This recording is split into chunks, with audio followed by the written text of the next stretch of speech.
sejahtera dalam kasih Tuhan Yesus Kristus. Mari sebelum kita dengarkan firman Tuhan, kita berdoa dulu. Bapa kami dalam surga, terima kasih buat kebaikan kemurahan Tuhan. Tolonglah hamba-Mu dalam menyampaikan kebenaran firman Tuhan. Dan tolong kami semua yang mendengar, agar kami beroleh hati yang mau belajar dan melakukan firman Tuhan dalam kehidupan kami. Dalam nama Tuhan Yesus Kristus, amin. Puji Tuhan. Saudara-saudara yang saya kasih dalam Tuhan, dalam menjalani kehidupan ini, orang-orang banyak menjaga, memelihara ya sesuatu yang berharga dalam kehidupan mereka ya. Mungkin itu harta, mungkin itu menjaga nama baik, mungkin menjaga aset, karir, menjaga barang-barang berharga yang kita miliki ya. Saya tidak tahu apa yang paling berharga bagi Anda dan saya sendiri ya. Pasti tentunya kita akan menjaganya dengan baik, saudara. Tetapi mari kita belajar apa yang dikatakan firman Tuhan yang paling berharga sebenarnya dalam kehidupan ini. Kita buka di dalam Amsal pasal yang keempat ayat yang ke-23. Saya bacakan. Jagalah hatimu dengan segala kewaspadaan, karena dari situlah terpancar kehidupan. Atau dalam terjemahan lain, saudara, saya ambil salah satu terjemahan, dikatakan demikian. Di atas segala-galanya jagalah hatimu, karena disitulah sumber kehidupan. Nah saudara, ternyata Alkitab, Amsal mengajarkan ternyata yang paling mahal dan yang paling penting dalam kehidupan ini, yaitu ternyata hati kita, saudara. Karena kalau hati yang tidak terjaga, maka kita akan kehilangan daripada kehidupan kita itu sendiri. Saudara, Kenapa hati, ya menurut Alkitab, menurut Amsal yang kita baca, kenapa hati ini menjadi hal yang paling penting dalam kehidupan?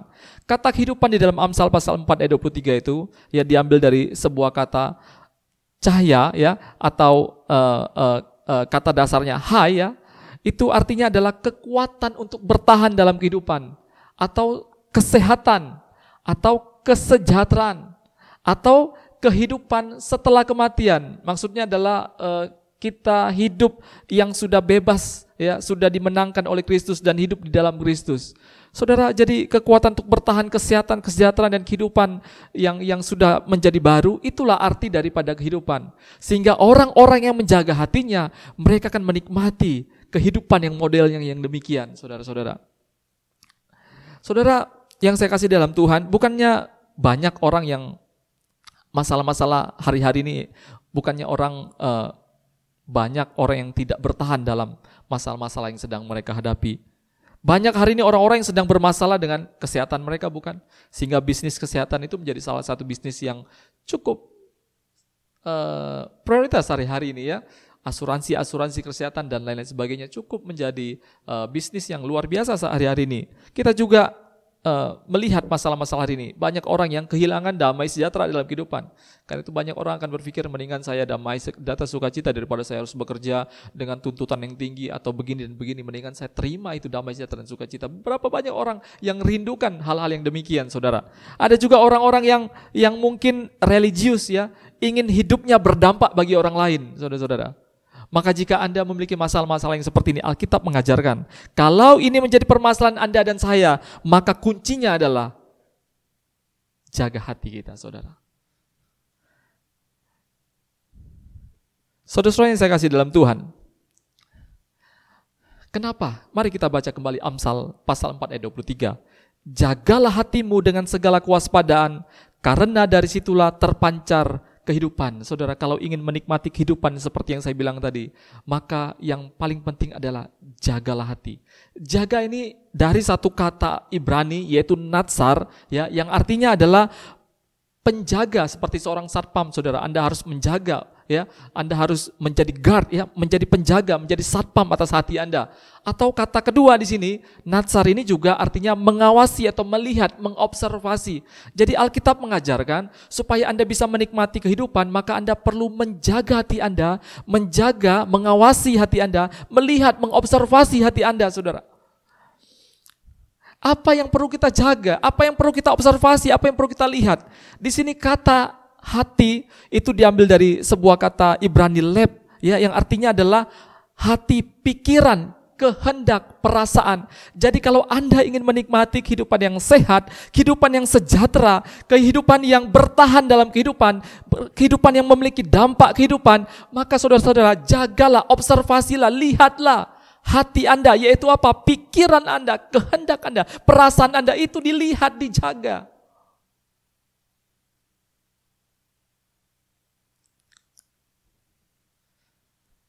Sehingga saudara-saudara yang saya kasih dalam Tuhan, kalau Anda adalah orang-orang yang bisa menjaga, mengobservasi, mengamati pikiran Anda, kehendak Anda, perasaan Anda mahir dalam hal-hal ini, maka Anda akan menikmati berkat-berkat kehidupan itu sendiri. Di jemaat kami di beberapa waktu lalu saya pernah khotbah tentang bagaimana menjaga hati, saudara. Banyak sekali hati yang perlu kita jaga ya. Hati atau pikiran, perasaan, kehendak yang jahat, yang tidak percaya pada firman Tuhan, yang kadang-kadang bimbang, yang tawar, yang kecut, yang sombong, yang terluka, yang keras, yang bercabang, banyak lagi yang lain-lain sebagainya ya. Hati-hati yang bermasalah.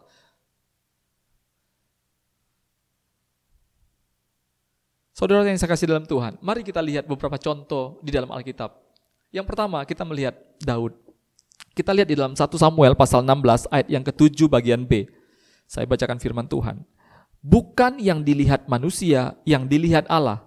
Manusia melihat apa yang di depan mata, tetapi Tuhan melihat hati. Saudara-saudara yang saya kasih dalam Tuhan, ayat ini bercerita tentang waktu Samuel memilih raja untuk bangsa Israel. Ya, waktu datang seluruh orang-orang pilihan yang harus dipilih, yaitu keluarga anak-anak daripada Isai.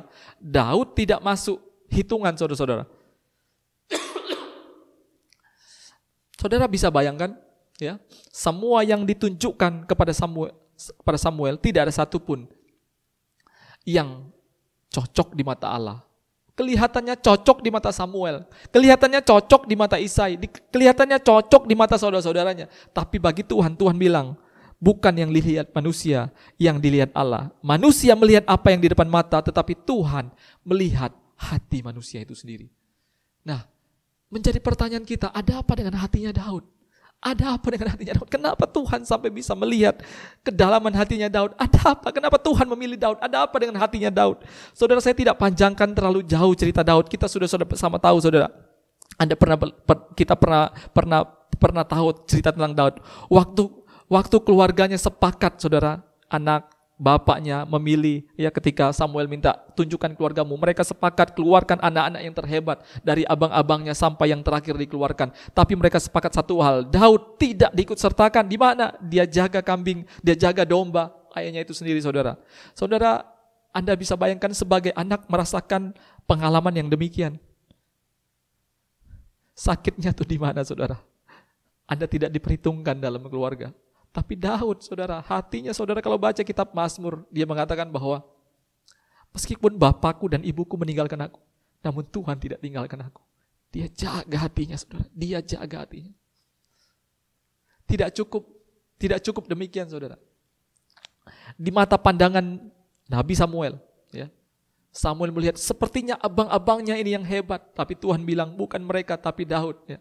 Samuel pun sebagai hamba Tuhan, ya, bisa salah menilai, saudara. Saya tidak tahu, mungkin ada hamba Tuhan yang pernah salah menilai Anda, yang menyakiti hati Anda, yang perkataannya tidak cocok dengan Anda. Apakah Anda masih simpan dalam hati, saudara? Daud belajar, saudara. Belajar dari Daud. Dia tidak ambil hati dengan hal yang demikian, saudara. Waktu masuk dalam medan pertempuran, bertemu dengan Saul, saudara.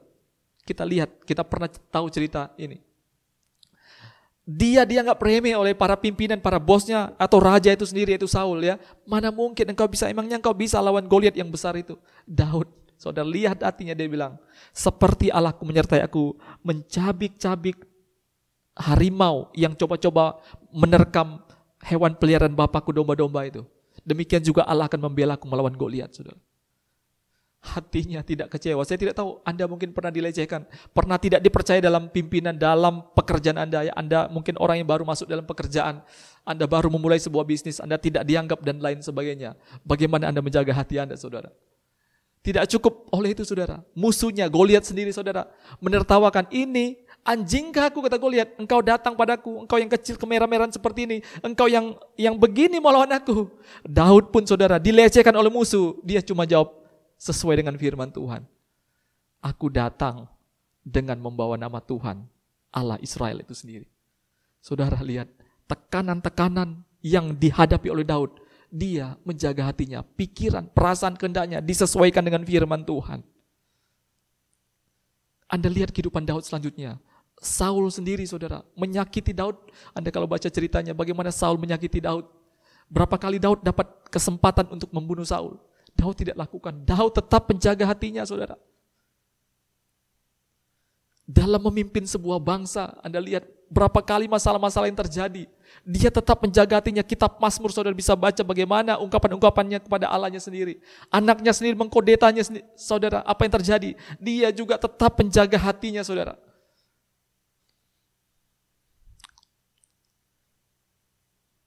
Saya ajak kita baca dalam Mazmur pasal 139 ayat 23 dan 24. Selidikilah aku ya Allah, dan kenallah hatiku. Ujilah aku dan kenallah pikiran-pikiranku. Lihatlah apaku jalanku serong, dan tuntunlah aku di jalan yang kekal. Saudara, mari, saya pernah memimpin pujian menjadi WL saudara, dan saya memilih sebuah lagu. Judul lagu tersebut adalah Ujilah Aku Tuhan. Kalau saudara pernah dengar lagu ini, ujilah aku Tuhan, cobalah aku. Saya dikomplain dengan seseorang yang saya tidak perlu sebutkan namanya. Kenapa bawa lagu itu? Lagu itu berat, tidak cocok nyanyikan, tidak boleh. Kita emang bagaimana caranya kita bisa minta Tuhan uji kita, coba kita. Daud saudara, belajar dari Daud. Dia minta Tuhan untuk ujilah aku Tuhan. Saudara, kenapa dia minta hal seperti ini saudara? Karena dia tahu dia adalah orang-orang yang menjaga hatinya saudara. Tidak sembarangan dia biarkan hatinya, pikirannya, kehendaknya, perasaannya untuk memikirkan jalan-jalan yang tidak sesuai dengan firman Tuhan. Makanya dia berani katakan bahwa Tuhan, selidiki aku, kenal hatiku, ujilah aku Tuhan. Haleluya. Haleluya saudara. Kita lihat contoh yang kedua. Dengan cepat saja saudara, kita lihat cerita Ayub. Saya ambil satu kisah di dalam Ayub pasal 31 ayat 1 sampai 6. Saya baca ini dengan cepat saudara. Ayat 1. Aku telah menetapkan syarat bagi mataku, masakan aku memperhatikan anak darah. Perhatikan saudara, Ayub. Dia membuat syarat untuk matanya. Dia menetapkan langkah-langkah hidupnya. Ini mata, baru mata saudara. Ayat 2. Karena bagian apakah yang ditentukan Allah dari atas? Milik pusaka apakah yang ditetapkan yang maha kuasa dari tempat yang tinggi? Ayat 3. Bukankah kebinasan bagi orang yang curang dan kemalangan bagi yang melakukan kejahatan? Ayub tahu saudara, orang yang curang dan melakukan kejahatan itu upahnya kebinasaan saudara. Ayat 4. Bukankah Allah yang mengamati jalanku dan menghitung segala langkahku? Ayub tahu, yang melihat langkah-langkahku, menghitung langkah-langkah manusia, itu Allah sendiri saudara. Ayat 5. Jikalau aku bergaul dengan dusta atau kakiku cepat melangkah ke tipu daya. Saudara, Ayub pun tahu bahwa Allah melihat orang yang bergaul dengan orang pendusta, ya, suka melakukan tipu daya. Tetapi ayat 6 saudara perhatikan, ini yang saya sangat-sangat senang sekali. Ayat 6 perhatikan saudara. Ayub mengatakan, biarlah aku ditimbang di atas neraca yang teliti, maka Allah akan mengetahui bahwa aku tidak bersalah. Saudara perhatikan, dengarkan baik-baik ayat ini ya. Anda boleh cek di seluruh kehidupan tokoh Alkitab, bahkan kehidupan manusia hari-hari ini, adakah orang yang berani mengatakan kepada Tuhan, Tuhan, timbang aku Tuhan. Apakah terdapat kejahatan lebih banyak daripada kebaikan dalam hidupku? Belum ada saudara-saudara. Ayub berani saudara, ayat 6, biarlah aku ditimbang di atas neraca yang teliti, maka Allah akan mengetahui bahwa aku tidak bersalah. Kenapa saudara? Kenapa saudara? Anda lihat tadi dia menjaga pikirannya, perasaan, kehendaknya. Dia cocokkan, dia buat standar untuk kehidupannya saudara. Anda kalau perhatikan cerita Ayub, saya tidak bacakan beberapa ayat, tetapi saudara kita sama-sama tahu cerita ini. Ayub mengalami sebuah masalah. Ini bukan masalah lagi saudara, tapi ini big daripada masalah ya. Ini kakek daripada masalah atau dalangnya masalah mungkin yang dialami oleh Ayub saudara. Saudara, apa yang terjadi? Kita tahu bahwa Ayub kehilangan anaknya sekaligus. Saya sudah punya anak. Saya bisa bayangkan kalau seandainya saya kehilangan anak itu bagaimana mungkin rasanya saudara. Ayub kehilangan satu set langsung anaknya. Dia langsung kehilangan seluruh hartanya, juga kehilangan saat itu juga saudara. 2, ketiga saudara, dia juga kehilangan istrinya sendiri saudara. 4 saudara, dia juga kehilangan sahabat-sahabat karibnya. Dan kelima saudara, dia juga mengalami sakit penyakit. Mungkin kalau saya hitung dari 5 penderitaan Ayub, saya mungkin baru lewatin 2 mungkin. Itu pun masih yang kecil-kecil saudara. Saya tidak tahu apakah Anda juga pernah mengalami yang sama. 5 penderitaan yang sama terjadi. Dan menurut penelitian ya, menurut para penafsir dan peneliti Alkitab, kira-kira yang dialami oleh Ayub ini sekitar kira-kira lamanya durasinya 9 bulan saudara. Saudara cek di dalam Alkitab. Apakah selama 9 bulan itu ada kata-kata yang mengutiki Tuhan, yang membuat Ayub meninggalkan Tuhan, yang membuat Ayub jauh daripada Tuhan, yang membuat hatinya tidak setia kepada Tuhan, saudara. Inilah kenapa Ayub mengatakan tadi, Tuhan, timbanglah aku Tuhan di neraca yang teliti. Engkau akan ketahui Tuhan, apakah aku bersalah di hadapan-Mu Tuhan. Haleluya saudara. Orang-orang yang berani bilang demikian adalah orang-orang yang menjaga hatinya saudara. Karena kalau menjaga hati, maka dia menjaga pikirannya, dia menjaga perasaannya, dia menjaga kehendaknya sesuai dengan perintah-perintah Tuhan. Daud saudara, dia pernah bersalah di hadapan Tuhan. Dia pernah bermasalah dalam hidup, tapi dia juga pernah bermasalah di hadapan Tuhan. Tapi saudara, waktu ditegur Tuhan, Anda lihat hatinya. Bukan seperti Saul ya, yang malah memberontak pada Allah. Dia cepat bertobat, cepat. Ini hati-hati yang luar biasa saudara. Maka itu firman Tuhan bilang, kalau Anda ingin menikmati berkat kesehatan, berkat kesejahteraan, berkat ketahanan dalam kehidupan seperti Ayub saudara. Karena hari-hari ini bukankah kita harus membuat pertahanan kita kuat saudara. Kalau Anda ingin model-model seperti ini, maka firman Tuhan mengajarkan, jaga hati Anda, observasi hati Anda. Kalau hari ini hati Anda mungkin mengalami bagian-bagian tersulit dalam hidup Anda, saudara, gampang saudara. Anda cek dasar masalahnya di mana, itu adalah di hati saudara. Kesejahteraan, sukacita, kesehatan, ya, kekuatan saudara, dan kehidupan yang memiliki dampak, itu akan menjadi bagian Anda dan saya tentunya. Kalau Anda dan saya mau menjaga hati kita, mengobservasi kita. Dan sebaliknya saudara, orang-orang yang tidak mahir dalam menjaga hati, orang-orang yang tidak mahir dalam mengobservasi hatinya, pikiran, perasaan, dan kehendaknya, saudara, mereka juga akan menularkan dampak-dampak negatif dari kehidupan. Pantas saja kalau keluarga mereka, orang-orang yang dekat mereka terus mengalami masalah. Kenapa? Mereka sendiri bermasalah, maka orang-orang yang sekitar mereka akan terus bermasalah dan bermasalah. Dosa keturunan terus terjadi dalam kehidupan mereka, tidak pernah beres saudara. Karena itu hari ini kalau Anda mendengarkan firman Tuhan, dengarkan saudara-saudara. Kalau Anda ingin diperbaharui, kesehatan Anda ingin diperbaharui, kesejahteraan, damai sejahtera Anda ingin diperbaharui, Anda ingin memiliki kekuatan yang kuat dalam menjalani kehidupan, Anda ingin hidup Anda memiliki dampak dimanapun Anda berada, maka perhatikan firman Tuhan. Jaga hati Anda, observasi, lihat hati Anda, kenali hati Anda. Apakah itu sesuai dengan jalan-jalan firman Tuhan? Apakah itu sesuai dengan aturan-aturan yang sudah Tuhan tetapkan? Saudara, kita akan didapati Tuhan pada waktunya. Tetap setia, kita akan berani pada saat waktunya nanti. Kita akan siap ketika penimbangan itu datang. Kita akan siap saudara. Saya tidak panjangkan firman Tuhan. Mari sama-sama kita berdoa. Bapa kami yang ada dalam surga, Bapa yang kami panggil dalam nama Tuhan Yesus. Tuhan, kenallah hati kami Tuhan. Lihatlah hati kami Tuhan. Ujilah hati kami Tuhan. Tuhan, biar kami ada dalam jalan Tuhan. Jika kami mulai serong dari jalan-jalan Tuhan, kembalikan kami kepada jalan yang lurus itu Tuhan. Ampuni setiap dosa dan pelanggaran kami Tuhan. Mohon pimpinan kekuatan yang daripada Tuhan. Karena itu Tuhan, pada hari ini umat-umat Tuhan, mereka yang sedang bermasalah dalam berbagai-bagai hal, mungkin pergumulan dan lain sebagainya Tuhan, biar Tuhan memberikan pengertian pada kami semua Tuhan, untuk mengetahui sumber-sumber masalah yang harus kami bereskan Tuhan. Mungkin itu adalah sumber yang paling terutama Tuhan, yaitu hati Tuhan. Tuhan tolong kami Tuhan, mampukan kami ikuti apa yang Tuhan ajarkan pada kami. Terima kasih umat Tuhan, pulanglah dengan bawa berkat daripada Allah, cinta kasih daripada Tuhan Yesus, serta penghiburan kekuatan yang daripada Roh Kudus kiranya menyertai kita mulai hari ini sampai Maranatha Tuhan Yesus datang kedua kali, dalam nama Tuhan Yesus. Haleluya. Amin.